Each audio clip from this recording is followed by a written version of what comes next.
Scott!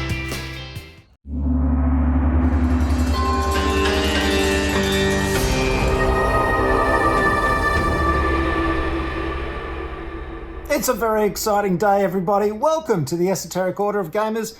My name is Peter, and of course today it's all about Skaventide. Quite a heavy box, and there's a whole lot of stuff in it. Very exciting. And before I get started, of course, let me get the legals out of the way. Games Workshop sent me this set for free so I could check it out and show it to you. I have no obligation to Games Workshop beyond that. I don't have to say nice things or good things. They do not police what I say. I don't charge them for these videos, and my opinions are always my own. Right, that's out of the way. We are going to look at Warhammer Age of Sigmar, the new set. Now, let me say up front, I'm not a huge player of Age of Sigmar. I played it occasionally in the last edition and enjoyed it. As always, I have general problems with the big games of Games Workshop, Warhammer 40,000 and Age of Sigmar. I just think there's too much dice chucking, and that's the wound step I've always railed against, because I just feel it puts in a lot of extra stuff that you don't need. So I do think there's a little bit too much dice chucking in these two big systems. However, they are very cinematic and they're kind of fun, and I do occasionally like playing them. The thing is that unlike most Warhammer players, well, I don't know most, but a lot of Warhammer players, I don't play Warhammer to the exclusion of other games. Some people just play Warhammer. They might even just play Warhammer 40,000 or Age of Sigmar, or they might play both, but they're just into the Games Workshop hobby. Well, as you know, I've got a room full of games, and I love all kinds of games, whether they're board games or tabletop miniatures games. I like variety. Anyway, I just wanted to say that up front, because I'm not someone with this long history of the detail of the different systems. I've got a long history with Games Workshop, because I go right back to the very early days of Games Workshop stuff. I was right there at the start. But I've always mixed it with lots of other games.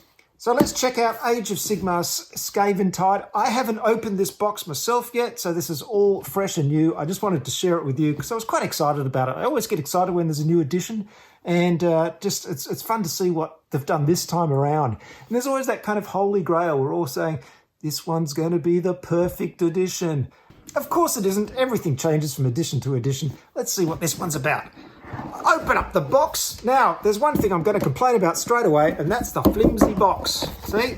It's thin and it's flimsy. What happened to the big, glossy, good quality boxes? If any game deserved one of those boxes as this one, I was so disappointed when I saw that this was a flimsier box.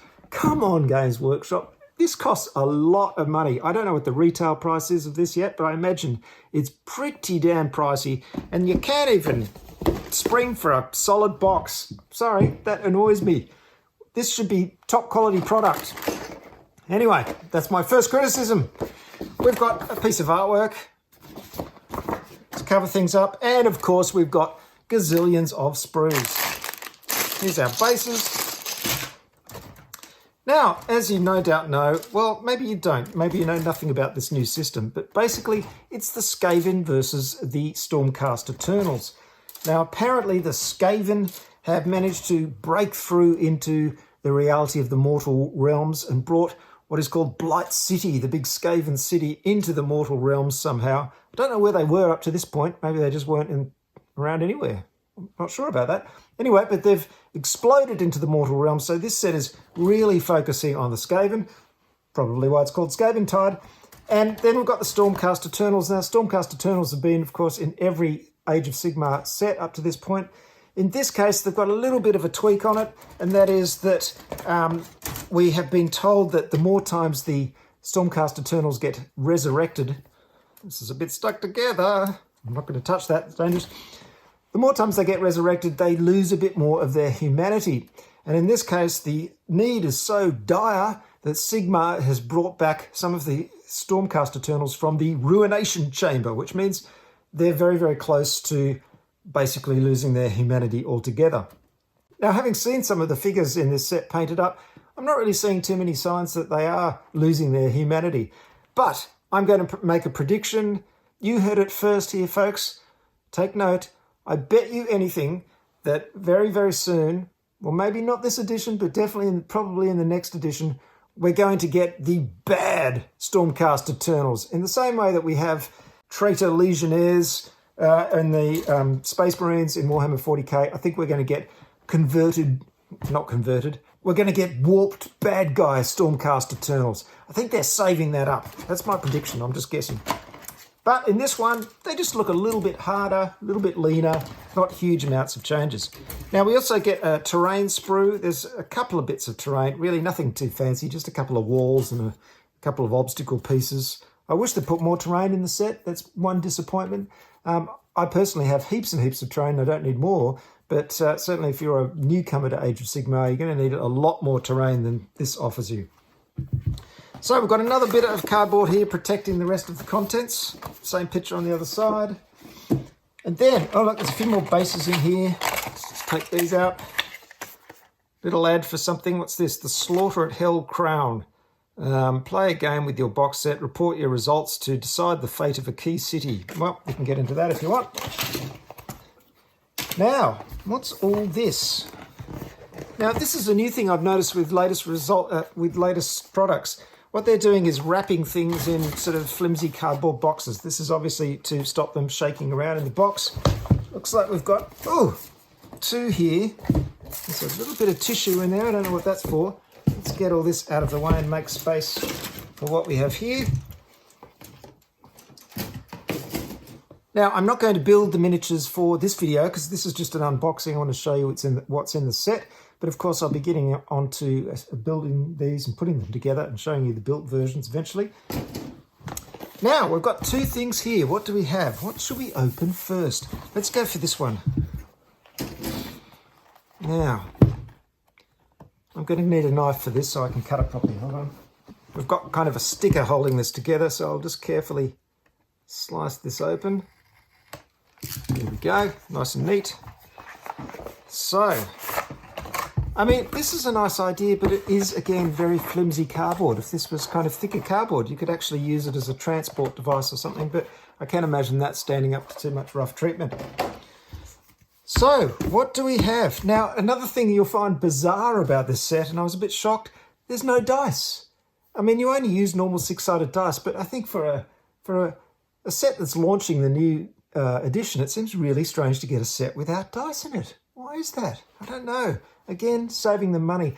It's frustrating, isn't it? It's a big, big business, Games Workshop, and of course, every decision they make is going to be based on making the most profit they can. That's totally understandable. That's what businesses do. But, you know, dice. Anyway, that's a bit of padding.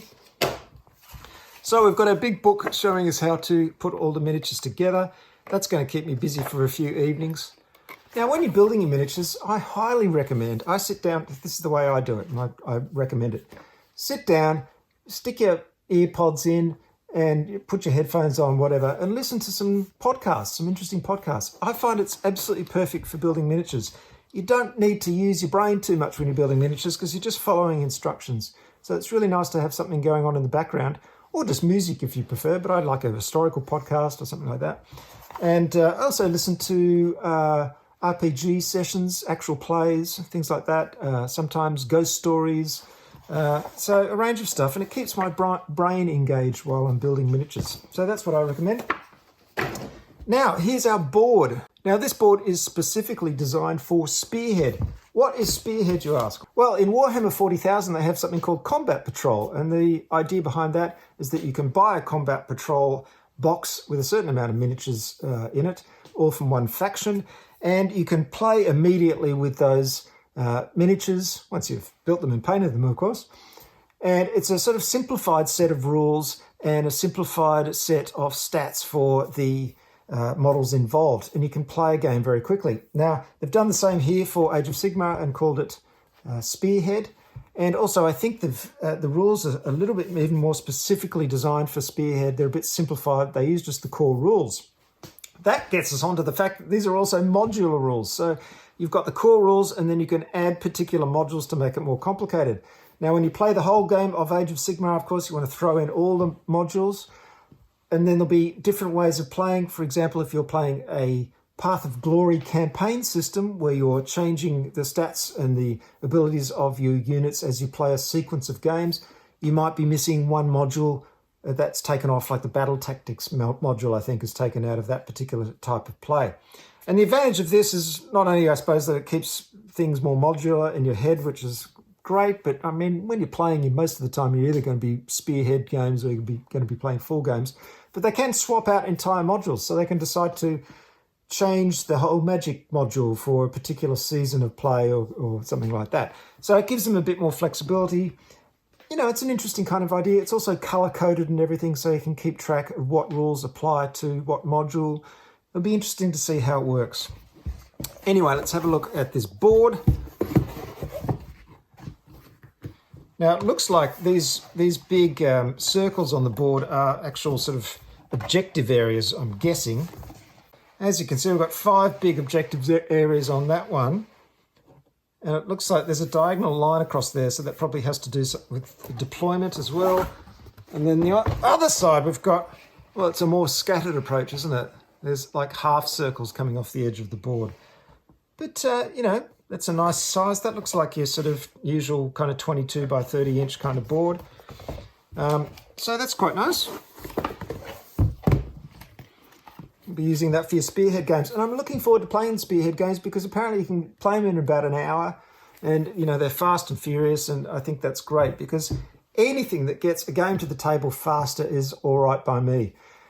Some people, as I said, do nothing but play Warhammer, and they have heaps of time to do incredibly complicated, you know, campaigns and all kinds of things. I don't have the time for that. I'm usually get in and get out, play a game. And so I really like the whole combat patrol Spearhead idea because, you know, it's really easy to get a couple of forces together, have a bash, have a game, which is great.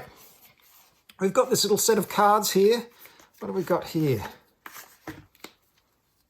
Look. Now, another thing that they're concentrating here are on twists, which is an idea that came from Warcry originally, which has a little twist to each battle to make it interesting. So in this case, we've got twists for Gyran, and there seems to be some here for Akshi. So this is referring to the particular mortal realm that you're fighting in. So Gyran being the realm of life, and Akshi being the realm of fire. And then there's battle tactics cards, as you can see here as well, which are really nice to have in card form so you can play them during the game. Again, makes the game faster, easier to play. All battle tactics there as well. So that's nice, and a nice little slip cover to put them in. I don't know how useful that'll be in long term, but anyway. This stuff is the General's Handbook 2024 to 25. Now, General's Handbook is a publication that is for match play. So if you're playing competitive games and tournament games especially, or just, you know, you prefer to play match play games, which are 2 forces with roughly equal strength, this will give you information for that. It's also season-based, so different seasons of Age of Sigmar have different special rules. And this goes back and also uses some battle plans from previous edition and reworks them for the new edition. So Border War, for example, is one that's come in the past. And so, yeah, this is really nice. It's really nice to see all these on one sheet like this. Really handy. Oh, look, there's more on the back as well. So, wow, heaps. That's very, very cool. Really nice to have, again, faster, easier play. It's really good to see anything that uses graphic design to communicate the rules and everything faster. It makes setup faster. I absolutely love it. I don't like flipping through big books when I want to play a game, like reference cards. Of course I do, because, of course, if you go to my website at orderofgamers.com, you will find over 450 rules and references for popular games, tabletop miniatures games and board games. So I really recommend, if you don't know about it already, go along to that website and check them out. I like everything that makes you play games faster and easier. So that's that. Then we've got this. Now, this must be our big books. So let's have a look inside here. It's just a bit of paper, really. It's kind of really just thick paper. So I don't know how much protection that affords. And of course, once you open it, you're just going to throw it away. But I guess a little bit is better than nothing. Oh, isn't this funny? This strange... Who came up with this packaging? It just seems kind of unnecessary. This is like how you wrap, you know, your mum's birthday present. Anyway. So, 2 beautiful hardcover books, and it's strange seeing it divided into 2, isn't it? We've got a special book called Fire and Jade, which is just for Spearhead games. So why have they separated it into 2 books? I guess because this one's so thick, they couldn't fit it all into this book. Here is the core book. Let's have a look inside. So, they must be busy over there at Games Workshop. You can imagine the layout artists just working day in and day out to churn out these beautiful books. Oh, check that out. That is fantastic. Golden Demon winner there. Stunning bit of painting. Wow. Just beautiful. Tells you how to play. Of course, you've got your typical picture of a couple of gamers, geeky gamers, playing a game and laughing their heads off. And of course, lots and lots of art. Now, I won't go through every single page of this. I want to keep some surprises for you, but I presume there's a huge section here on all the background. And isn't it amazing? Just in a few short years, well, it seems like a few short years, we have so much background information about the mortal realms. And, you know, I can remember when it was all about the old world and this whole new mortal realms thing came in and everyone said, what is going on here? It's bizarre. But now it's got huge amount of background material and fluff that's been written about it. Here are all the factions as well. Look at this. So much artwork. It's a big company, Games Workshop, and there's a lot of people working for them, churning the stuff out. I wonder how long they've been working on this. Some amazing pictures of miniatures there. This is really quite a stunning book, I've got to say. Now, as I've said many times, I'm not a huge fan of Games Workshop's writing style. To me, it's all a bit overblown and a bit turned up to 11. So I find it difficult sometimes to read it. I don't find it entertaining, so I doze off. However, if you love that kind of thing, there's heaps and heaps of it here telling you all about these different factions and the mortal realms. It goes on and on. Right, here we are, the rules. So how far are we in? Quite a lot. Here's the rest of the book. So more than halfway, we're into the rules. So this is going to explain, we've got different ways of playing. There's battle packs, which explain different ways of playing. Spearhead, as I explained before, is the fast and furious version. Path to Glory is for campaign games, and then match play.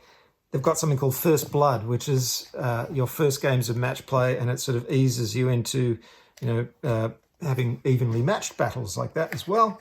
It's divided into core rules and advanced rules. So here we go off into the core rules. Lovely examples here of the new unit cards. Unfortunately, no unit cards in the box that I can see, which is, to me, such a shame. I wish they'd put unit cards in starter boxes. I want to play straight away, and I want my unit cards so I can refer to my armies. It's so disappointing. I don't understand why they make that decision. Does that mean I have to buy separate unit cards for the Skaven and the Stormcast Eternals? It probably does. I wish they'd do that. Because, well, for me, I usually end up redesigning the cards anyway. Because, I mean, look at these cards. There's so much wasted space. So they're going to be really big, these cards, and they're going to take up lots and lots of space on the table. There's a huge thing for the picture of the thing, of the unit, and all this space, and then, of course, there's all the blurb, and then before every single ability, there's some fluff text. So this ability is a passive ability, and it's colour-coded and everything, which is great, but it says, Cornered Rat, a claw lord in fear of their life or for their life fights with rabid ferocity. Do I need to know that every single time I reference the Cornered Rat ability? No, I don't. I think Cornered Rat, the name of it, kind of tells me exactly what's going on. And then it says, Effect. While this unit is damaged, add 3 to the attack's characteristic of its warp-forged halberd. Again, do you need the word effect? No, because every single ability is going to give us the effect. We don't need to know that it's effect because, it's an effect. To me, there's wasted space, and this is why I always redesign my own cards. But then again, I've been a graphic designer for decades, and it's something that I kind of enjoy doing. But, as I said, why aren't they in the starter set? It's irritating. Anyway, core rules. There we have it.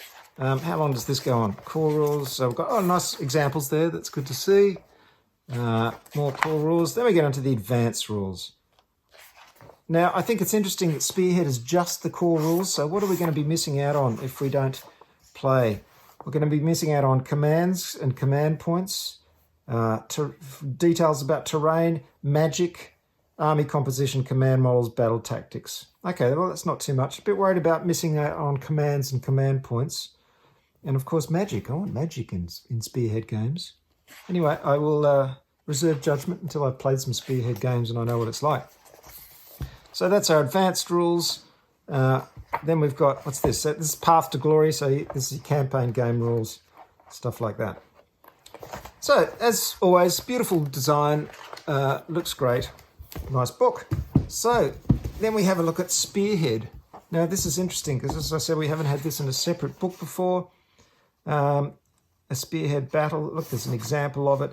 And this has actually the information for all the different existing Spearhead boxes. So at least we have stats in here, which is great. Now, I've complained about not having unit cards, but we do have all the stats here. Fantastic. So I suppose you could take a picture of them or something and print them out yourself. And also the 2 armies in this set are ready for Spearhead play, which is great. I really like that. There's a couple of people playing Spearhead. Getting started. Okay, battle pack, Fire and Jade. We've got battle plans, the war scrolls, all that kind of things. And as I mentioned before, those twist decks and the battle tactics decks. So they're those decks here that we're going to be using during Spearhead. That's very cool. Of course, that means we'll be having to buy more cards in the future for other realms. We've just got Akshi twist deck and the Gyron twist deck. That's a bit frustrating. Here's our terrain. So yes, these big things on the board are in fact objectives. Here's a Spearhead battle example. Right, and then we get into the army straight away. So here's our Stormcast Eternals. Now, there we go. Here's all our unit cards for the Stormcast Eternals that we get in the box set, which is good. Oh, and there's different ones too. So that's the Vigilant Brotherhood, and then this one is Yndrasta's Spearhead. If you've got a chariot and stuff, which I don't. Cities of Sigmar, that's cool. And yeah, then we go into all the factions. So this, I think this set, yeah, look, this book is just mainly all the stats and everything for Spearhead armies, which is nice to have all together in one book. I like how they've done that. That's cool. And then it looks like at the end here we have the core rules. Let's get to, here we go, the rules. So this is interesting. I mean, they're pretty much repeating the core rules from the core book here. Seems a bit funny, doesn't it? I'll have to check that. That's going to take some time to check that out and see, have they just repeated the core rules from the core book and put them in the back of this book? I don't know. Seems a bit weird, but anyway. What you've mostly got here, as you can see, are all the stats for the different Spearhead armies. So that's pretty cool. Oh, wow, we've come to the end. Wow, that's it. So, that, my friends, is what you get in Skaventide. Now, it looks pretty impressive, I've got to say. I'm disappointed, by the lack of dice. I've got dice coming out my ears. It's the last thing I need, but I think you should include dice in a tabletop miniatures game. And it's a little bit cheap to leave them out. I think this box should be one of the nice, thick, glossy ones instead of this flimsy box. I've got a bugbear about things like that. And most of all, I think they should have included the unit cards for the 2 armies in the box set. So there are my criticisms. Everything else, of course, the miniatures are gorgeous. You can't knock Games Workshop for miniatures anymore. They're just absolutely beautiful. I don't think I ever did. But they're gorgeous, and I'll put those together. It'd be great. I'm a bit bored by Stormcast Eternals, I have to admit. I have a lot now, and unfortunately in this new edition, some of the ones that I have from the past are no longer legal, though I don't really care about things like this. I'll just proxy them in or do whatever. So that's a bit of a shame. But yeah, these Stormcast Eternals are a little bit harder and meaner looking, but they're pretty much the same. And Skaven, I don't know about Skaven. I'm not crazy about Skaven. They're a bit boring to paint. especially the rank and file ones, all the I don't know how many Skaven models there are in here, quite a few, just straight up Skaven models. There's some interesting ones like the guys doing flintlock guns, and there's a big sort of artillery piece and everything. I love all that kind of stuff. It's just the rank and file Skaven can be a little boring to paint, but that's where contrast paints are definitely your friend. You can paint them up really, really quickly with contrast paints. So you want to get into those if you want to paint those fast. So, I'm not over the moon about these two armies. They're not super, super exciting. But every time a new edition comes out, I say, I'm going to play that more. So I'm hoping this will get me back into Age of Sigmar a bit more, especially considering the fact we have Spearhead now and I can play fast games. So that's my overview of Skaventide. There'll be more about it in the future as I put the armies together and stuff like that and play some games. So look out for more videos on Skaventide. I've got lots of videos on Warhammer stuff. Just look through my past history. But there's lots and lots and lots of videos on all types of games and other tabletop miniatures games as well. So go back and check it out. And the other thing I'm going to ask you is to subscribe if you haven't already. I know a lot of you have subscribed. Now, every time I will ask you to also hit the all notifications button, and that means that you get notifications. However, I've just found out you don't actually get those notifications unless you have the YouTube app on your phone and you've selected allowing notifications on your phone. So just hitting the bell icon is not going to do anything unless you've selected, yes, I will accept notifications from the YouTube app on your phone. It doesn't send you emails or anything like that. It only works for the app and only if you've allowed notifications. So please do all that, because I have lots of subscribers, but very, very few of them actually get notifications when one of my videos comes out. And I want you to see all my stuff. And I hope you enjoy it. Don't forget to go along to the website as well. I'm on all the social media, Patreon, all that stuff. You know all that already. I will see you next time, and thanks for watching, everybody. Good gaming!